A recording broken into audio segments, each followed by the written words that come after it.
Здравствуйте, друзья! 25 мая 2020 года состоялось интервью Димаша Кудайбергена и Токио Джаз Фестиваль. Вот что мы узнали. Димашу был задан такой вопрос. Если вы приедете в Японию, что вы сделаете в первую очередь? Димаш ответил. У нас есть место, где мы кушали, которое нам очень понравилось. Я убедился, насколько прекрасно кулинарное искусство японского народа, а также очень гостеприимный народ с большим сердцем, открытые, приветливые, чем-то похожие на казахов в плане характера. Встречаемся как братья, как будто знаем друг друга давно. Всем жителям Японии, всем моим японским слушателям от чистого сердца хочу сказать спасибо и передать всем привет. Вот видите, как точно Димаш подметил общие черты казахского и японского народов. А что еще общего между казахами и японцами обнаружили ученые двух стран? Мы сейчас об этом поговорим. Только, пожалуйста, не забудьте подписываться и поставить свой лайк. Итак, начинаем.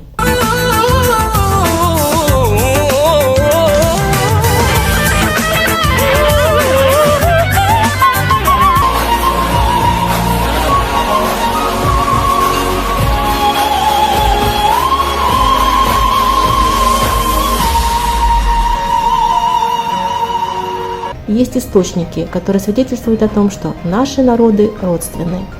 И казахский и японский народ в современное время больше всех пострадал от оружия массового поражения. Это ядерные бомбы. Казахстан пострадал от испытательных ядерных полигонов. Первый 22-килотонный взрыв прогремел в 1949 году на Семипалатинском полигоне. Последний такой взрыв был 19 октября 1989 году.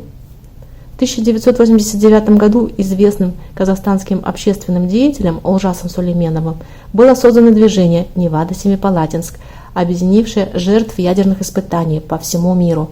Благодаря этому движению, которое всколыхнуло всю общественность мира и привлекло внимание, в первую очередь, к экологическим и другим проблемам Казахстана, были остановлены ядерные испытания на Семипалатинском полигоне. Два города, Хиросима и Нагасаки, пострадали от атомных бомбардировок вооруженными силами США в конце Второй мировой войны. Борьба с распространением атомного оружия сейчас – это приоритетное направление для Казахстана и для Японии.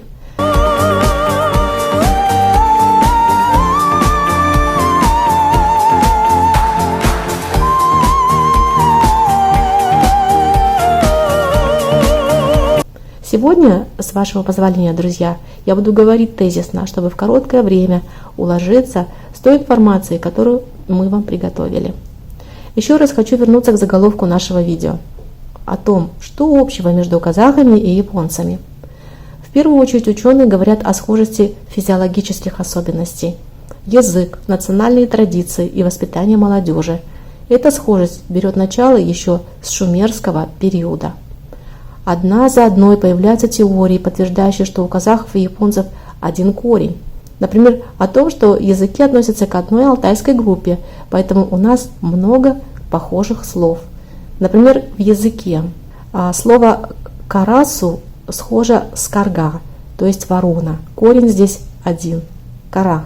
По словам ученых, всего 5000 лет назад мы были двумя родственными народами. И это подтверждается не только схожестью слов, но и способами построения предложений. В двух языках они составляются по одному принципу. Наверное, сейчас легко встретить казахов, говорящих на японском, и наоборот. Если же говорить о современном японском языке, то среднестатистическому японцу достаточно выучить 2000 иероглифов. Ну а если брать известный японский словарь, то он насчитывает около 5000 иероглифов, встречающиеся только в древней литературе. Так вот, если изучить все вышедшие из обихода иероглифы, то схожесть казахского и японского языков будет еще более очевидной. Как и у казахов, так и у японцев много назидательных слов. Пословицы и поговорки народов имеют одинаковую суть. В них есть национальный колорит, простота и в то же самое время есть гениальность языка. Например, бывают такие моменты, когда бумага тонет, а камень плывет. Замерзшего человека можно согреть одним словом. Лучше быть врагом хорошего человека, чем другом плохого. Вот таких метких высказываний много и у казахского народа. Теперь то, что касается музыки. К примеру, Ритм скачущей лошади можно передать звуками дамбры. И у японцев есть схожий инструмент. У нас эта музыка будет называться кюй, у японцев сабура. А кюи вы уже знаете давно, дорогие наши зрители. И вы знаете, что любимый инструмент Димаша – это дамбра. Кюй Адай, который исполняет Димаш на своих концертах, просто восхищает миллиард поклонников. Мы обязательно сделаем видео об этом народном музыкальном инструменте в будущем, потому что эта тема достойна специального внимания.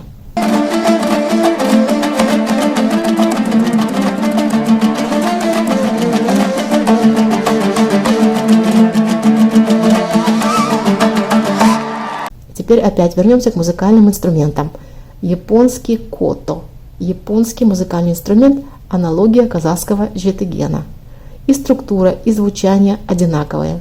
Кроме этого инструмента есть еще сямисен, айко, бива. Все они также похожи на казахские инструменты. Как они попали в Японию? Это произошло в эпоху дзёмон. Эти инструменты сначала были обнаружены на Окинавских островах, затем они распространились по всей Японии. Кто распространил некоторые элементы казахской культуры в то время? Это сделало племя Айн. Это древний народ, населявший побережье Тихого океана. Их обычаи, традиции, культура были похожи на казахские. В культурной части распространения были и элементы национальной одежды. Эти особенности вы можете обнаружить в расшитых узорах на японской одежде. Теперь то, что касается философских понятий. Любить, беречь природу, поклоняться ей – в этом наши народы также похожи. В особенности в поклонении Солнцу и Луне. Даже национальные символы на флагах двух государств похожи. Это изображение Солнца. На японском это слово звучит как «нихон». В переводе означает «корень Солнца». И те, и другие народы поклонялись Солнцу. В древности гунны считали себя детьми Солнца, когда оказывали почесть героям, их поднимали, возвеличивали, сравнивая с Солнцем. И еще одна интересная схожесть. Ее обнаружили именно японские специалисты. У тюркских народов, как и у японцев, есть такое понятие – кровный брат. Когда нападал враг, из каждого рода собирались батыры и давали клятву. Был такой обряд – добавление капли крови в одну чашу, и все пили затем из этой чаши. После такого обряда этих людей называли кровными братьями. Похожие традиции были и у японцев. Об этом говорят рукописные источники периода самураев. Страна Сакуры всегда жила в тесном контакте с природой. Поклонение народов природе было у многих народов, однако поклонение природе у японцев развилось до уровня религии. Так в Японии существует зеленый календарь, то есть каждому месяцу в году соответствует определенное растение. В тенгрианстве также все основано на связи с природой. Мировоззрение наших предков было подчинено окружающей среде и различным природным явлениям, и у казахов названия месяцев были связаны с природными явлениями. А теперь давайте рассмотрим семейные традиции. И здесь мы обнаруживаем сходство. Казахский народ всегда уделял внимание почитанию своих предков. Каждый мужчина должен помнить по меньшей мере 7 поколений своих дедов. Такое есть и у японцев. Они должны знать историю своей фамилии по отцовской линии. Поэтому для японцев очень важно иметь наследника и продолжателя рода. Еще одно сходство в семейном укладе. У японцев, так же как и у казахов, под одной крышей могут проживать представители нескольких поколений – дедушки и бабушки, дети и внуки. И вообще каждый японец уделяет большое внимание семье. Это прежде всего почет и уважение старших. Все, что говорят старшие – закон для детей. Мы уже сказали, что сами японцы считают, что их предки пришли на архипелаг с материка. То есть формирование народа происходило не на островах. Этому подтверждением является то, что самые древние экспонаты датируются примерно VII веком до нашей эры. Так, в Музее исторических эпох в Японии представлены каменные изваяния, подобно в Тамгалы в Казахстане, памятники с прекрасными наскальными рисунками. Тамгалы – это место, где можно встретить около 5000 петроглифов, которые таят в себе интересные загадки прошлого времени.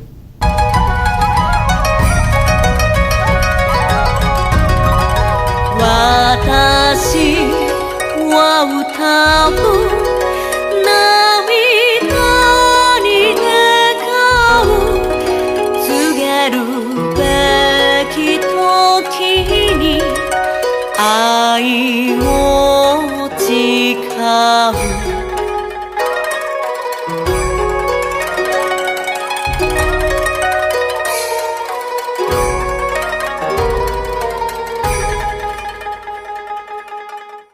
В репертуаре у Димаша есть песня «Поздняя осень», которая была написана композитором Коджи Тамаки.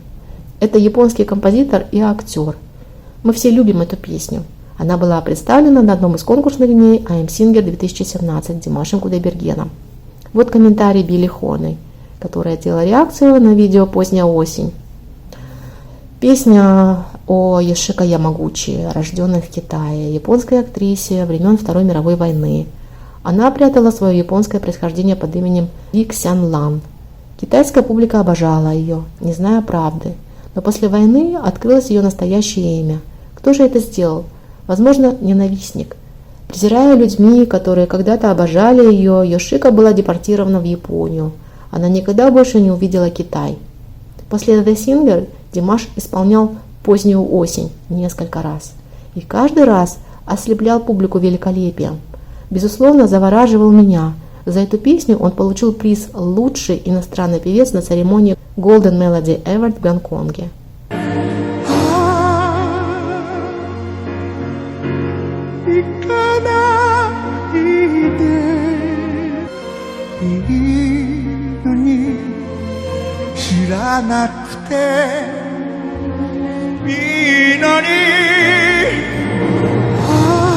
Немного позже Билли Хоны сделала еще одну реакцию. Эта песня по-прежнему трогает меня, трогает мое сердце, даже хотя я делаю реакцию на нее второй раз. Я впервые сделала реакцию на эту песню несколько месяцев назад, и по-прежнему она вызывает слезы. Я на самом деле сдерживала слезы. Первый раз, когда я услышала ее, я не смогла. А сейчас, поскольку я уже привыкла к Димашу, к его стилю пения, и слушала во второй раз, я все равно прочувствовала ее. Но я сказала себе, что не буду плакать в этот раз. Просто очень печальная песня, особенно теперь, с титрами перевода, сопровождающими ее, чтобы понимать. Это очень печальная история. Как всегда, я люблю слушать песни Димаша и, конечно, делаю на них реакции, потому что никогда не знаешь, чего от него ждать. Даже до сих пор я сказала, делая реакцию во второй раз. Я все еще чувствую сопричастность, я чувствую энергетику, и опять была очень эмоциональна, слушая сейчас эту песню. Всегда радостно слышать Димаша. Всегда. Совсем недавно, 24 июня 2021 года, пресс-секретарь президента Индонезии выразил Димашу свою благодарность за пронзительное исполнение казахстанским певцом композиции «Поздняя осень». Фаджрул Рахман до вступления в эту должность был известен как активист, политический деятель и писатель. Государственный деятель Индонезии опубликовал видео с исполнением Димаша этой песни в своем официальном инстаграм-аккаунте и написал следующие слова. Большое спасибо Димашу за легендарную песню Late Autumn. Это феноменальные высокие ноты. Для меня эта песня о моей родине. Рахмет, спасибо. Вот на этой красивой ноте я хочу завершить нашу передачу сегодня, дорогие друзья. Все, до новых встреч. Пока.